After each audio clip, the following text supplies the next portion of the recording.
So yesterday, a mysterious man offered me a pickle at one of the pits, and I accepted. I've also got a floppy mirror that I need to fix. I'm like a child. Seems like every half an hour I need to piss. Go on! Go on! Go on! No, he's stuck again. What's up guys, welcome back to another episode. Over the next 3 days, I'm going to be attempting to drive America's longest and most grueling point-to-point off-road race course. The Vegas to Reno race has been going for the last 30 years, and this year, they're doing it the other way around. So we're in Reno right now, and we will end up in Las Vegas in 3 days' time. I'm going to be doing it solo in the Maverick R Max. So let's see how this goes. It's going to be 100+ degrees once we hit the desert. We've got some grueling mountains to get through first, and everybody is making their way to the start line. So I'll tell you more about it in a little bit, but crack yourself a cold beer, get yourself comfy, because this one is going to be awesome. So to get ready for this race, I've had a bunch of new stuff installed in the Can-Am, just mostly for safety. We've got a new rugged radio that's going to allow us to talk to all of the other cars and race cars that are out on track. Then I've also got this helmet pumper system, which is going to work with my new helmet and hopefully keep me a little bit cooler. Right now, it's probably about 90 degrees, honestly. It's starting to get warm. So I've got an ice chest here with cooling towels in it, and I'm going to be drinking as much fluid as I possibly can throughout this race. Not race, rally. It's not a race. I'm really not sure what to expect. I've never done anything like this before. I've never done a journey this long all by myself. So we're in it together. Let's see what happens. I'm going to get my helmet on and we'll make it up to the start line and see what the beginning of this race course has to offer. So we are going to need to find our track, which is going to be day one. That is going to be our route, 178.3 miles. There we go, there's the start line, which is just at the top of that hill. Sounds like a jet engine. But that is going to give us nice, I wouldn't say cool air, but at least it's going to be clean. All the vehicles are fitted with a tracker. Let me turn that off. All the vehicles are also fitted with a tracker, so they know where we are on the course at all times. Woohoo! Yeah, that feels nice. It's like air conditioning for my head. We got some Can-Ams going out. You got your racing. I'm Megan, by the way. Adam, nice to meet you. Adam. Hey, so, is your racing tracks on? Or? Yeah. All right. Let's give you a little bit of space, and then I'll send you. So just give you Sounds good.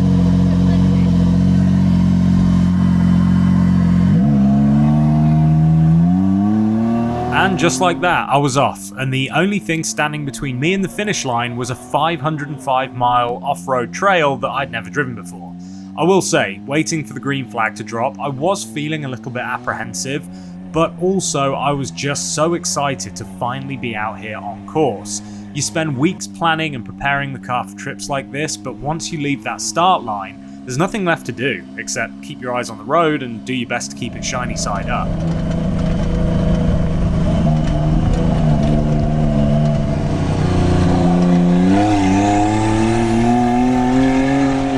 This is the first time the Vegas to Reno course has been run backwards in its 30-year history, so I hadn't been able to find any videos or information on what to expect. In the drivers' meeting the night before, we'd been told that it looked very different running it in this direction, and so even the race veterans didn't know what was in store.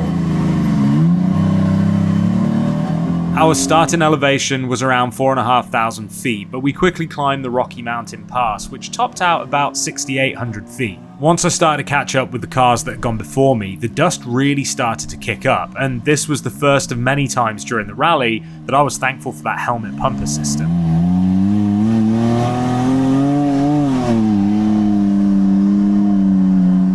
The temperature was actually very pleasant up there, and so I started to settle into the car and look forward to what lay ahead of me. We'd been warned that this first section was quite rocky and technical, but honestly, it was way smoother and more enjoyable than most of the trails I'm used to back in Havasu. Couple that with the beautiful scenery, and I was quite content picking my way through the small rocks scattered about the trail.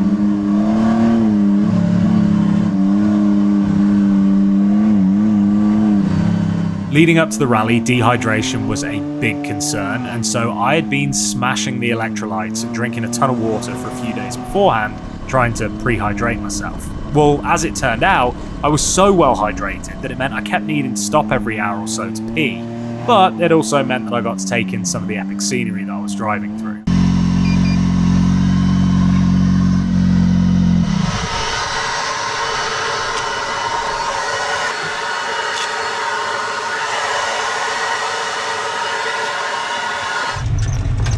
Yeah, good.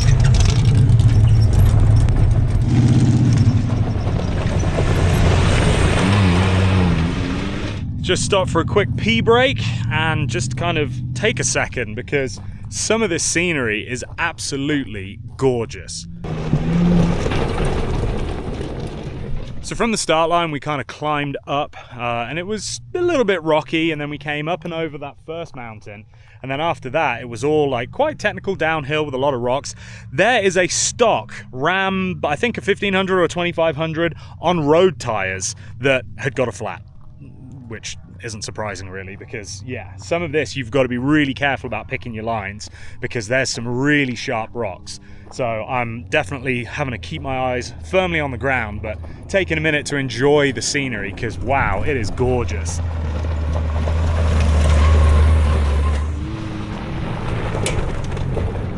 I've also got a floppy mirror that I need to fix. Ever since I rolled it over in Utah, this has just not wanted to stay, you know, erect. It goes on the flop. So this is really kind of a fact-finding mission for the Can-Am because recently we've added a ton of new goodies, and the first thing that stood out to me is the shock therapy suspension setup that I've got on it. So we did custom springs and revalving specifically for my type of driving, which honestly is this. Like Havasu is so rocky and so bumpy that we kind of tune the suspension more for this kind of thing than, let's say, if you were to go out in the sand dunes or whatever. And oh my god, I haven't had a chance to properly put it through its paces, and it is just floating over stuff. I mean, the stock suspension's always good on these, but like, it's just taken it to that next level, and I am just absolutely dancing over stuff that before I would definitely be feeling it. So I am so impressed with the difference it's made, because I really wasn't sure that it would make much difference at all, honestly. I hoped, obviously, but like, yeah, it is definitely worth it. If you want to elevate your Mav R, or they do razors as well, then yeah, definitely hit those guys up because they work magic. And then we've also got stuff like the new cold air intake, which is cool. Sounds incredible. Again, I've not put this on a dyno, so I don't know if it's making any more power or not, but it certainly sounds the part. And then yeah, all the DRT stuff, moving the tire off the roof back here, that just really helps. And yeah, it's pretty fucking dialed in now, honestly. Inside here, we've just added the new rugged race radio, so that's nice that I can hear people through my helmet and play music as well. And then yeah, I had to move the GPS because, as you'll see, I'm not running a windshield. Because although it's honestly pretty comfortable right now temperature wise, it is going to get so hot. So I just want to make sure that I've got as much airflow as I possibly can to, yeah, try and keep me cool. Because by the time we get down towards Vegas, we're going to be 100+ degrees. And it's why I'm wearing light colors and, you know, very thin stuff. And I've got a bunch of cooling towels in there. So we'll save them for when we need them. So yeah, I just figured I'd have a little pit stop, talk to you guys about how it's been so far. Super fun. I'm really enjoying it. And we're at about mile 18 or 20. So we've still got a long ways to go. So yeah, I'll have a drink and we'll get back on the trail.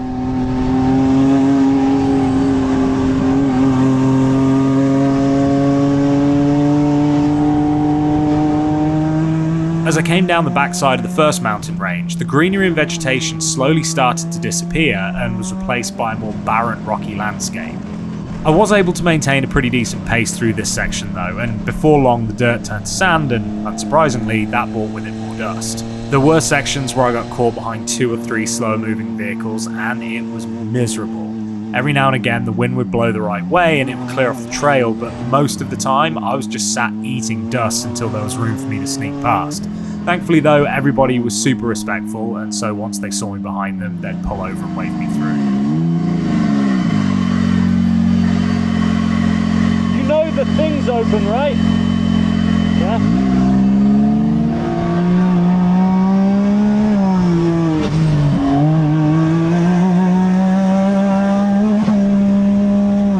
So it would have been around mile 90, I came across this epic section of the race course, which was straight as an arrow, but full of these big rollers, G-outs and little jumps.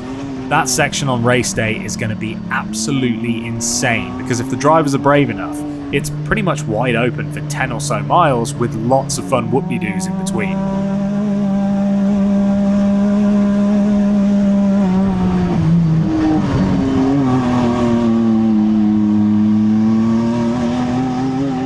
Being the hydrated king I was, all that up and down had nearly made me piss my pants a couple of times, so I decided I should pull over.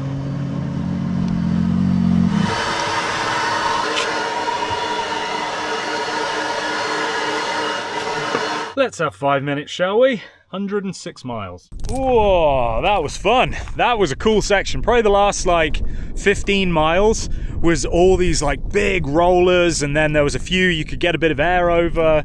Yeah, it was definitely a cool section. I think for the main race, that is going to be a really exciting bit to watch because they're going to be flying through there.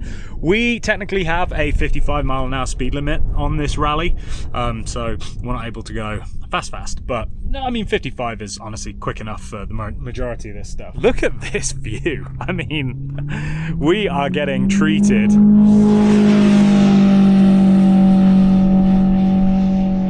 Talking of treats, I think I'm going to treat myself to one of these. I'm going to treat myself to a little cooling towel.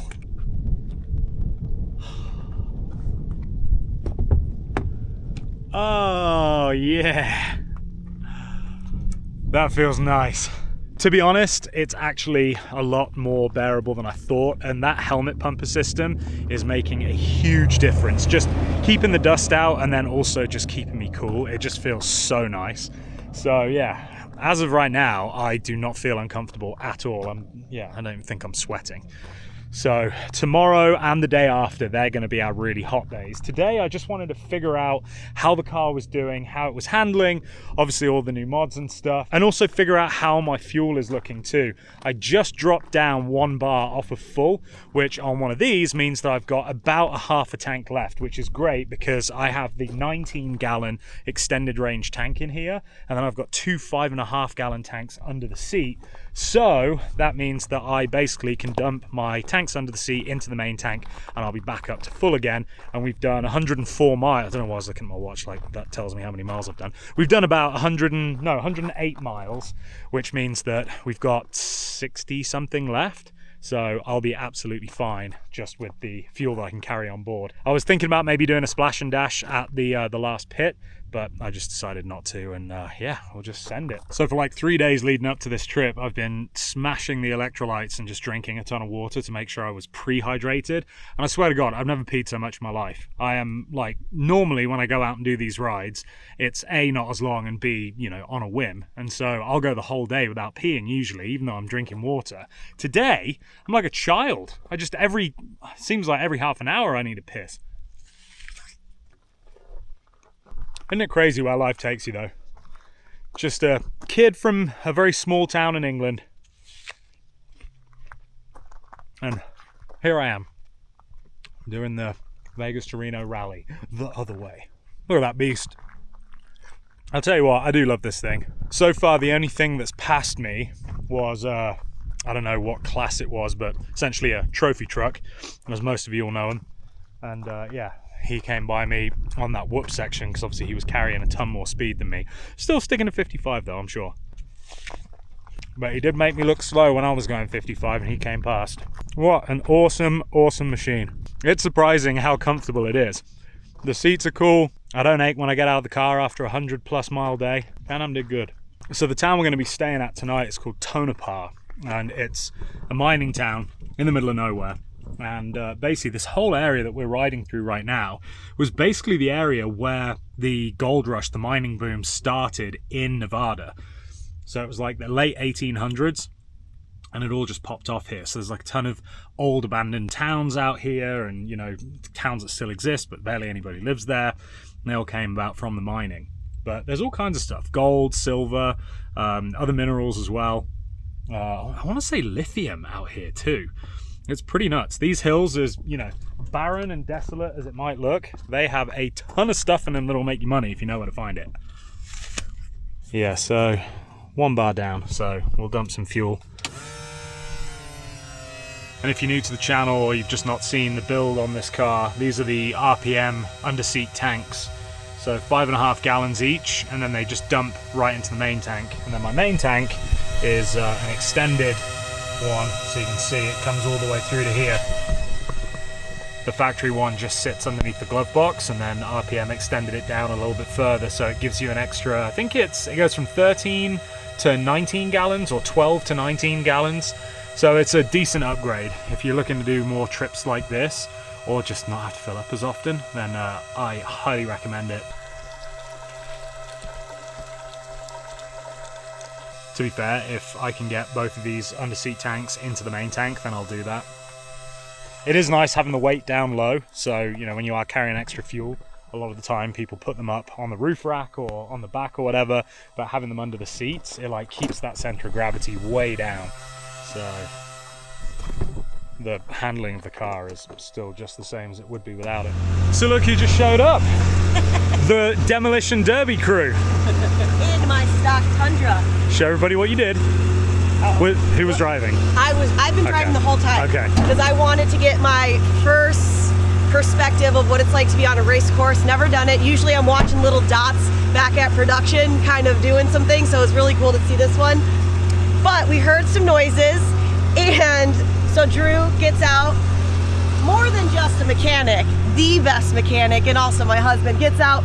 We check everything, we check the suspension, yeah, the they're all bolts, there. everything like that. Nothing happens. We didn't hear anything else for a little bit, and then we heard the noise again. So Drew's like, that can't be it, because I was like, it went away, we're fine. Then we come underneath here, and the vanity plate, or the vanity cover that kind of goes on here, was rattling around. So the coolant line was rubbing. We've got some other hoses that are with the electrical rubbing. Yeah, it wasn't good. That's the culprit. Who would have thought that could do so much damage? Right, look at how sharp it is though. Right? Yeah. It's crazy. So I don't know if that's T-Stone approved or not, but It lives in the back seat. Oh, look at that. right. It's missing the rubber thing. oh, okay. To be fair, if that is the only thing that's gone wrong in a bone stock vehicle on this course, then you're doing well. We do, because within the first 10 miles, we saw 3 people with flats. Another guy brought out a Ram rental, because he's doing it on a bike. Is it a rental? It is a rental. So he's doing this on a bike, but he said it was too expensive to bring everybody out. So he did that. Hopefully they got the fully comp insurance for it. But not bad. We're a fifth of the way done. Is that all? Yes, we're at mile marker 106. Oh, the whole race. Of the whole Okay, race. I was like, I'm gonna need more electrolytes. Good thing, because we're not racers, and I'm already tired. And Drew's like, this is nothing. It must be so hard for you in there with your air conditioning on. Are the massage seats bothering you now? No. Is it too much? We didn't get the upgraded package for that. Cool. All right. Alrighty guys, well, back on the road. I'll check in with you next time we decide to stop or when Tiffany breaks something. Tanks filled and bladder emptied. Again, it was time to start knocking off some of those miles, which happened pretty quickly thanks to the smooth soft sand tracks, which are honestly a joy to rip along. At 55 miles an hour, obviously. Everything was going smooth until I came across a Raptor pre-runner that was having some difficulty making it up a pretty steep hill climb.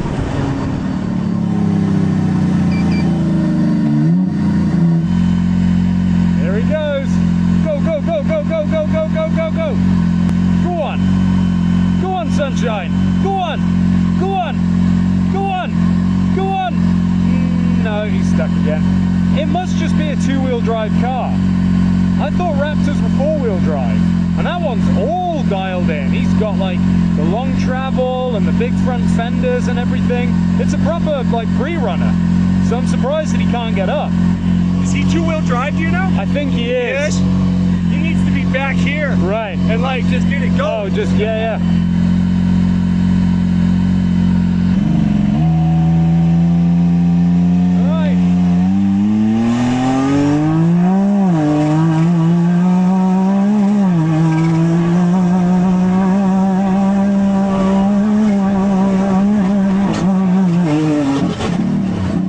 Thankfully, the Can-Am made light work of it, and with a little speed and power, I made it up and over. I pushed on, counting down the miles until the end of day one, and the course was mostly fast desert sections and washes with 1 or 2 road crossings along the way. The GPS had been doing a great job keeping me on course until I got to one fork in the road where I zigged when I should have zagged, but as it turned out, so had another team who were having to find their way back to the mark trail to avoid some nasty boulders. Having a Can-Am is like a cheat code, so thankfully I was able to continue on the same trail and just billy go over the rocks until I joined back up with the designated route again. Problem solved.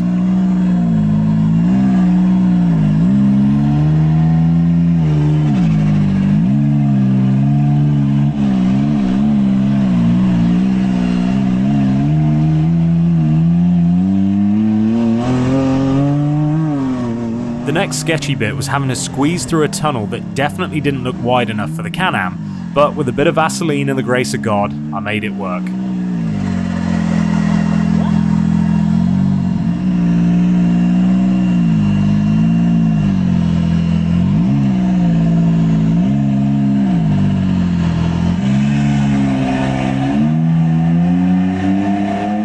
I'd got it at low range here, which is why it's screaming its tits off at 8 miles an hour, but for slow speed crawling up things, that ultra low gearing is so nice to compensate for the little bit of turbo lag the car has.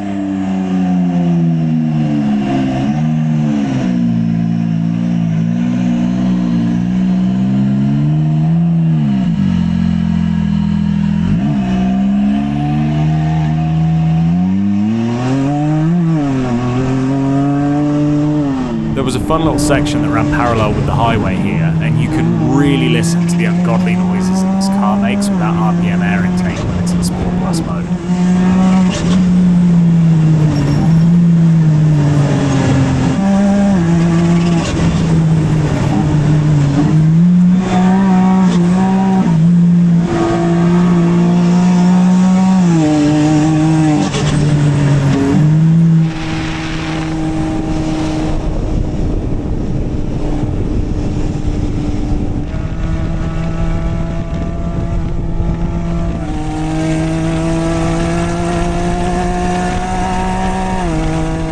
Spotted my first wildlife for the trip. It was a herd of cows grazing on the side of an access road to a newly opened mine, but other than that, the rest of the day was pretty uneventful. It was fast and flowy and mostly unobstructed. I did get a face full of sand at one point, which was fun. Then it was just a quick jaunt to the finish line and time to load the car on the trailer.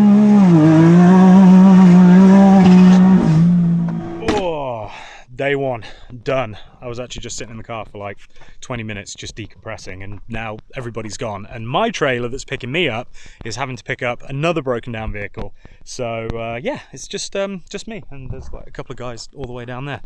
But yeah, we made it. 170 something miles. And the thing was an absolute ripper. Did really well. Uh-oh, I scratched my wheel. But yeah, the car was absolutely perfect. Fuel-wise, ended up with about 3/4 of a tank left, and I still have some in the underseat tanks as well. So yeah, just so much fuel. I mean, it's insane, the range of this thing. So I think for the remaining days, same thing. I won't have to do any top-ups. We'll just fill up the night before, and then yeah, we'll get it all done. But yeah, I'm going to just hang out for a little bit. I'm going to get out of these clothes because thankfully I have all of my clothes with me in the car. And yeah, I will catch up with you guys back at the hotel when I've showered and I'm a little bit less this. And I'm back. Oh my goodness, I so almost just went to bed without doing a recap because I am exhausted. It is now 10 past 10. We got back and had some dinner, which was nice. Definitely needed it. Didn't really eat too much today, other than a bit of fruit and one of those protein cookie things. But yeah, overall, really fun day. Definitely feel confident with the car now. The range, the way it handles, obviously being able to carry all of my stuff. The helmet pumper system works great, and yeah, just all the goodies that we added are like taking it above and beyond. So it's definitely made the trip a lot more comfortable and a lot more manageable. So yeah, 170 miles in the seat today. I am wiped, but we do it all again tomorrow.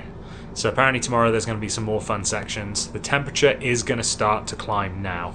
As we head south, temperature's going to go up. I think the high today was around 100, and I think by the time we get to Vegas it's going to be in the 110s, which doesn't sound like a lot, but take it from someone that lives in a place where it gets to 110 degrees very frequently, yeah, you can really feel the difference. So definitely enjoyed the respite from the heat today, and I've got all my cooling towels and stuff at the ready, so I'll probably have to deploy a couple of those tomorrow. that tunnel that we went through was pretty nuts. I didn't think we were going to fit, but apparently everybody fit through there, even the big trophy trucks. So yeah, definitely seemed pretty tight when we pulled up to it, but that was kind of a cool little feature. And that section from about mile 94 through till 110-ish, that was just like the rollers and then like the big downhill sections, that was awesome. I really enjoyed that. I think that was probably my favorite part of the drive today. And then the other thing that happened as well, do you remember the guy that was trying to get up the hill in the rear-wheel drive Raptor? Well, he ended up not being able to get up, so once I went past, the Hummer that was behind me towed him up there, but snapped an axle doing so. And so apparently the guy in the Raptor didn't realise and carried on, and so then the Hummer was left stranded. So he then had to be towed out by one of the other guys that was with us. So yeah, just lots going on. Lots of punctures, a lot of people blowing tyres out on the rocks. Overall, really solid day. Great way to start it. I'm exhausted. I'm going to bed. We have to be up and out by 6:15 tomorrow morning. So hopefully we'll get out on course a little bit earlier. Hopefully that means that we'll get in a little bit earlier, and yeah, I can get some proper rest instead of just a quick 6 hours. So yeah, alright guys, that's going to be it. I'll see you in the morning. Morning, 5:32 a.m. Slept pretty decent, honestly. I fell asleep super quick and like super deep, which is good. So just gonna get my electrolytes in and yeah, try and stay a hydrated king for the day. This is my hotel room. Tonopah Station Hotel. Today looks like any other day out here in the desert. Clear, nice and cool right now, but it's going to get hotter than Satan's armpit within the next few hours. Alright, let's go.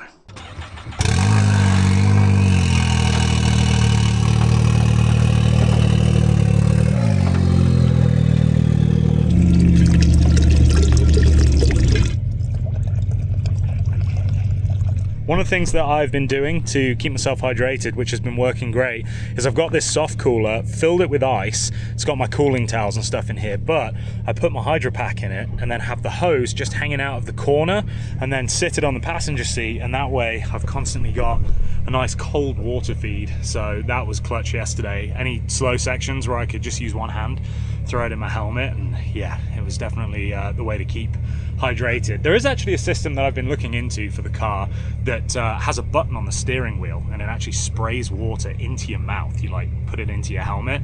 So I might end up getting one of those if I do more of this hot weather stuff. But yeah, all right, let me get this car packed up, and then I think we're ready to get on the way. Looks like people are lining up, so we need to get in line.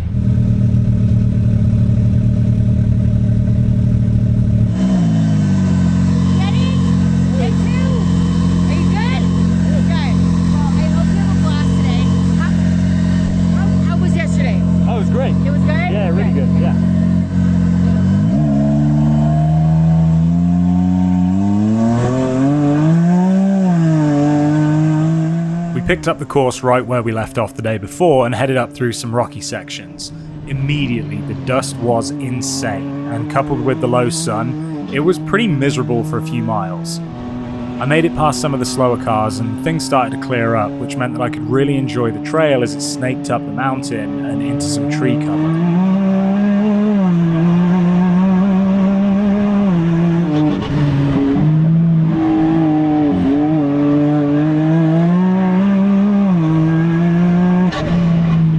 I saw some more Mukau Motorsports fans along the way and made sure to stop and say hi.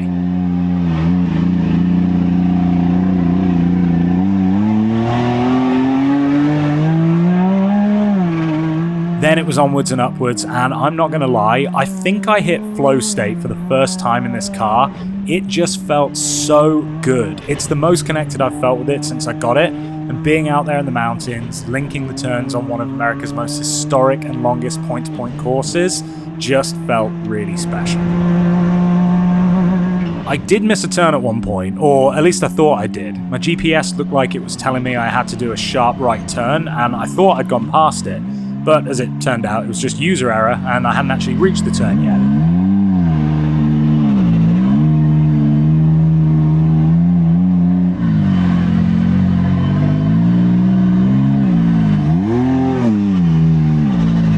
That that meant I was left eating the dust of the Raptor that I'd just passed for the next few miles until he was able to let me by again. It serves me right, I guess.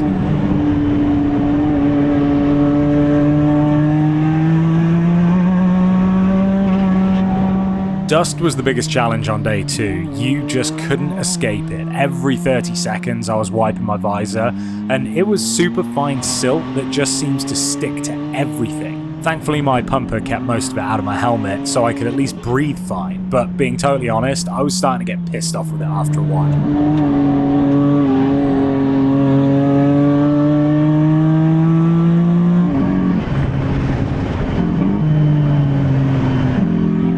I decided to take a break once I reached Coaldale to get out and explore. Whew. Welcome to Coaldale, ladies and gentlemen. There's not really much here anymore, but it used to be a little coal plant because when they were mining out here, obviously a lot of their equipment needed to run on coal. So this was the place where they made the coal to supply all the miners. And now, because all the mining industry is gone, so has Coaldale. Some burnt out stuff and breeze blocks, and that's it. Car feels amazing, like absolutely phenomenal. I feel so much more confident with the car today. Just yesterday, all day in the seat, it's just really, get me to a position where I just can, just really feel comfortable with it, which is awesome, because that's what you want from a car when you're out here.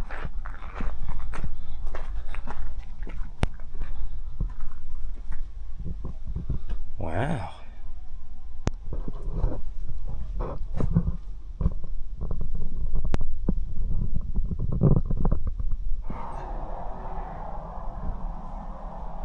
It is wild how many of these places there are throughout the desert. Just, abandoned towns and villages that were once serving a purpose, but now they are not needed. I'll tell you what though, being out here before air conditioning would be a rough life. The rest of the course for day 2 was pretty easy going, mostly rocky single track that dropped down into some cool canyons and occasionally opened up into wider desert expanses. I passed under what would have been an old railway at one point, but the highlight of the day was the dry lake bed, which I definitely made sure to stick to 55 miles an hour on, as I'm sure did the 2 Ford Raptors that I was also chasing.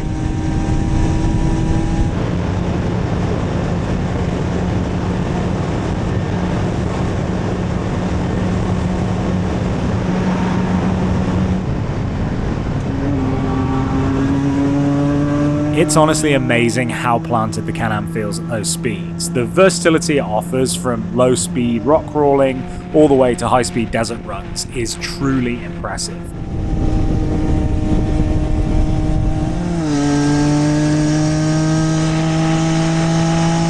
Just when I was getting a little bit bored of the same old scenery, I began climbing again, and the course stopped feeling like a racetrack and turned into a leisurely Sunday drive through the forest. Up there, the air was easily 20 degrees cooler too, which felt great.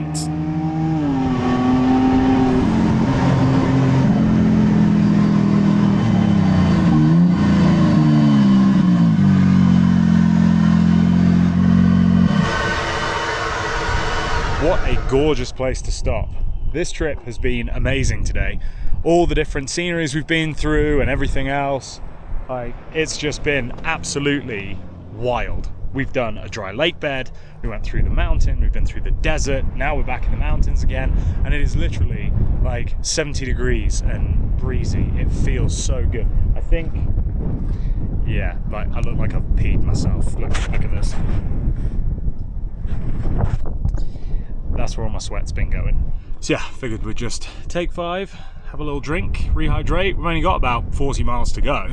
I kind of made it my mission with this one to just see how much of the race I could do, or how much of the course I could do without stopping, because obviously the guys that do this do the whole fucking thing, all 500 and something miles in one day, and some of them Ironman it. So I just wanted to, test myself a little bit, and so far this was my second stop, so not too shabby. And to be fair, I could have kept going, but I figured this was such a nice place, we may as well stop and take it all in. So yesterday, a mysterious man offered me a pickle at one of the pits, and I accepted. And honestly, it was refreshing and delicious. So I saw these at the gas station and figured I'd get them, because apparently pickle juice is one of the best things that you can do to replenish electrolytes. It's like Mother Nature's liquid IV.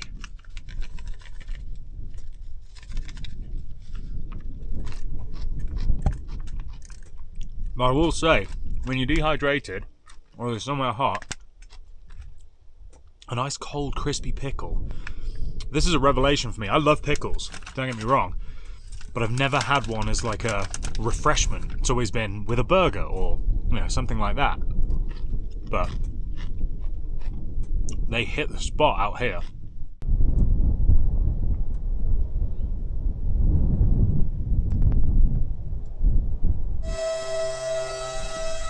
May as well do a little splash and dash while we're here. I pretty much drained the main tank. I've been driving along and just like holding the switch on the fuel tank just to let it pump in, but I figure while we're taking a break, we may as well let it fill up good and proper. And then, yeah, I think, to be fair, I probably will have burned roughly the same, maybe a little bit more on this one, because I've definitely been giving it the beans a little bit more, but still got plenty of gas. I left behind the cool air and the peace and quiet of the forest and found myself amongst the Joshua trees and back in the dust clouds of the cars in front. From there, the final miles to the finish line were pretty low stress and fast moving, bringing day 2 to an end.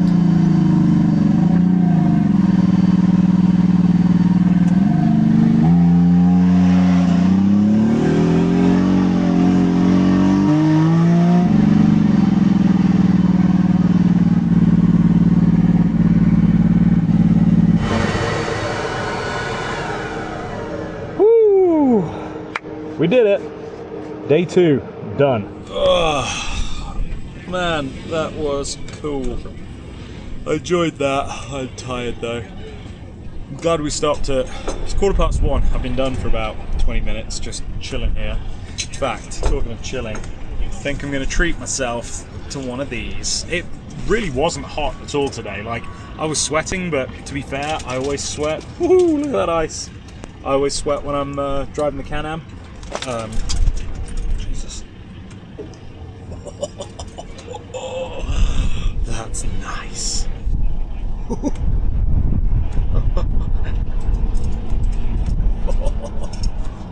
Oh yeah.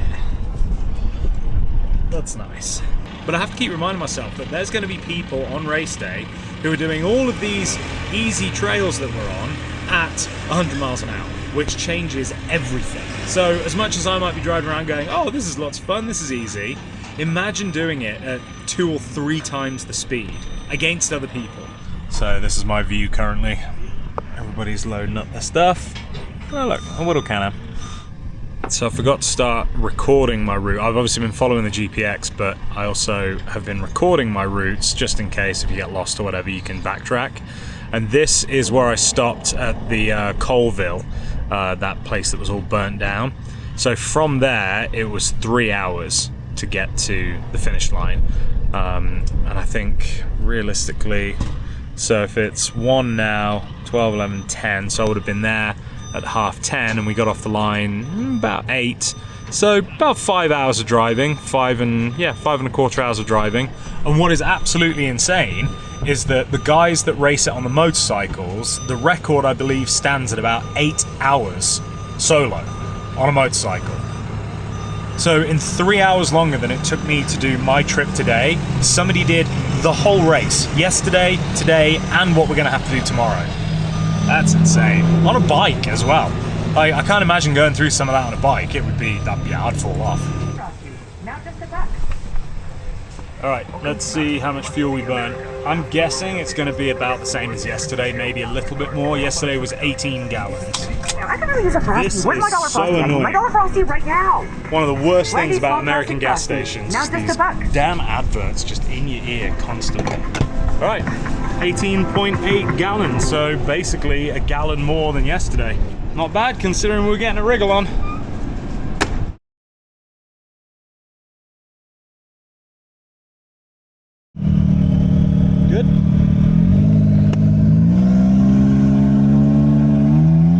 Day 3 promised to be the hottest one yet, with a total elevation loss of almost 8,000 feet over the next 160 miles, but before we start descending, there was one final climb to make.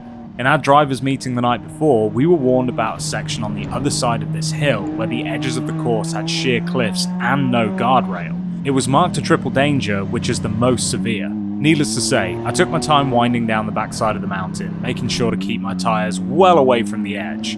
Sections like this are always more of a mental challenge than a physical one. There was plenty of room for the Can-Am to get down safely, but having that sheer drop on one side and reduced visibility from all the dust really make you doubt yourself. Thankfully, I was able to keep the car on track and made it past the triple danger without any issue. This is going to be a super scary part of the race course on race day if people are carrying a lot of speed. The loose gravel and the missing guardrails are a combo for a bad day if you get it wrong. There was a mini dry lake bed on day 3, which was sadly very short-lived, but it was immediately followed by a super fun high-speed section that had washes crossing it sporadically. This is where the shock therapy suspension setup really shone through. The bottom out resistance from the new valving is incredible, and the car takes G out so much better now. The speed I was able to carry through some of the obstacles was honestly mind-blowing, all the while the car stayed completely flat and stable. But all good things come to an end, and it wasn't long before, you guessed it, the dust was back.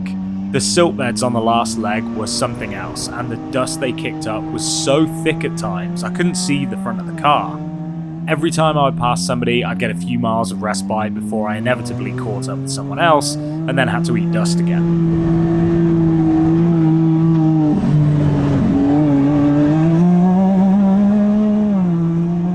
The course wound up in a pretty confusing wash at one point, with very little obvious lines to follow.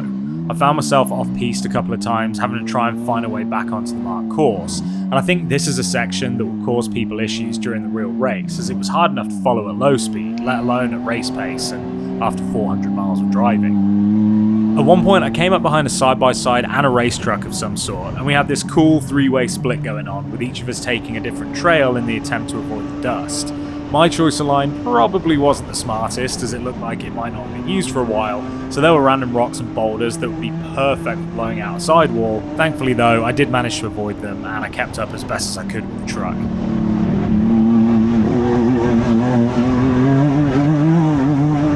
That would have been really embarrassing to blow out a tyre 30 miles from the finish line after 475 trouble-free miles. With only 5 miles left to go, I started to reflect on the journey that had brought me here, and how lucky I am to be able to experience an event like this. I'll try not to get too soppy and motivational here, but if there's something in your life that you're dreaming of doing, or a goal you've set yourself but you're scared to chase it, just fucking get after it. Not next month, not next week, not tomorrow, right now. If you'd told me when I was 16 years old that this is what I'd be doing for a living when I grew up, I wouldn't believe you.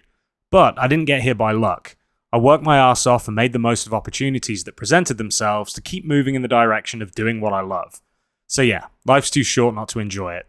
Sometimes our goals and dreams seem like they're beyond our reach, but just like finishing a 500-mile off-road race, once you start putting one foot in front of the other, chipping away at those miles, the finish line comes into sight much sooner than you think.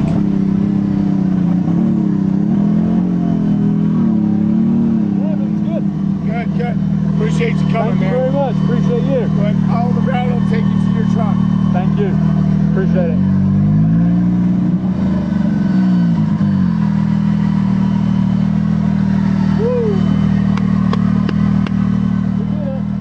So from Havasu to Vegas to Reno, then back to Vegas, and finally we're back here in Havasu. That was an absolutely bloody brilliant few days. I just had so much fun. The car was absolutely amazing, no issues whatsoever, and just overall such a fun trip. And I just want to say, if any of you guys are actually going to be racing that event, I have untold amounts of respect for you, because while the majority of the course is no more than a 3 or a 4 difficulty if you're just cruising at a leisurely pace like we were, I can't imagine doing that at race pace for 8+ hours, and especially you nutters on the motorbikes. Like, that is just absolutely wild to me. The fact that some of you guys Ironman that thing is incredible. So to everybody that's going to go out and actually race the thing, good luck, be safe. I wish you many miles of zero flats and flawless mechanical performance from whatever it is that you're doing it on. And yeah, hopefully you have the same amount of fun and the same amount of luck that I did. And also a huge thank you to Matt and Kilian for inviting me out to the event and letting me be a part of the whole thing. They're actually going to be doing this for more of their events. So there's talks of it being done for the Mint 400 next year. Obviously they'll do it again for the Vegas to Reno ride, which will be the other way, because obviously we did it reversed. We did Reno to Vegas, not Vegas to Reno. So next year I will definitely be back to do it again the other way, where we'll finish up at elevation in Reno. Although I will say the heat really wasn't a problem on this ride. I enjoyed every minute of it. I was never uncomfortable. I was so hydrated, it was ridiculous. That is probably my biggest tip, is if you're going to do the rally or the race, and racers obviously know this already, but just make sure you smash those electrolytes for like 2 or 3 days before the event and then keep going afterwards, because I've been peeing like a child. Every hour I've been like, oh, I need a wee because I was so hydrated, but it made the whole thing so much more tolerable. And then yeah, I had those little cooling towels and things, which I only bust out I think twice. Once was waiting for the trailer to come pick me up when I was just parked up, and then the other one was on the very last day, and it was really more just because I felt like I was wasting them by not using them in the ice chest than because I actually needed them. So stay cool, stay hydrated, stay on track, and you'll have an absolute blast. I hope you guys have enjoyed this one. Definitely something different, something that I've never done before, and something that I will absolutely be doing again. And the beauty of it is you can do it in any vehicle. Like they did it in the stock Tundras. Tiffany Stone had no mechanical issues other than that loose engine cover. No flats, no nothing. So yeah, like I said, it's not a crazy difficult course. It's just a long way. And so you have to have that kind of mental fortitude to be able to sit, lock in for 170 plus miles a day and just get it done. But if you want to join us next year, maybe I'll get a group together and we can all go out. I will obviously be doing it in the side-by-side again, but come join us, come do it in whatever you want. Let me know in the comments below if you want to come be part of that next year, and I will drop all of the information that you need so that you can sign up and get whatever info they put out when they're ready to do the next one. Well, that's it, guys. Thank you for watching. Please subscribe. Make sure you go over to the main channel. Subscribe over there if you want to see my water-based adventures. Go to swords.com, get yourself some merch, and that's basically it. Thank you for watching, guys. Be good people, make good choices, and until next time, don't know anything I wouldn't do. See ya.